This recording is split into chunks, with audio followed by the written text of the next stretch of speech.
So clinically, we see a lot of variation in how children present in the context of aspiration. So some children will have chronic minimal aspiration over longer periods of time, and other children will have maybe one or two large episodes of aspiration that ends up with having them hospitalised, and they have an acute episode.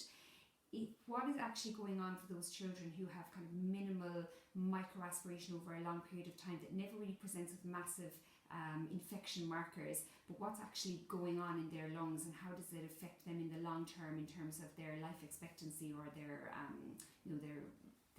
level of participation in life, or whatever it is, in whatever context?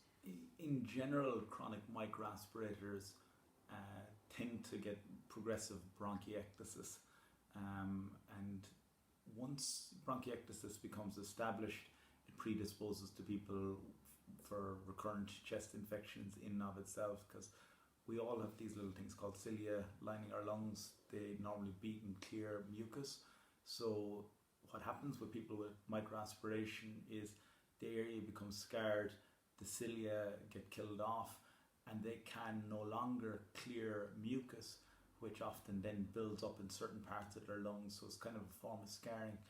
And we particularly see with certain populations, cystic fibrosis patients being one of the classic populations who don't have functioning cilia, is that they get colonized by certain bugs, and they can be resistant bugs. So Pseudomonas aeruginosa and Staph aureus are two very common bugs affecting cystic fibrosis patients, and that's predominantly because their cilia aren't working and they build up mucus.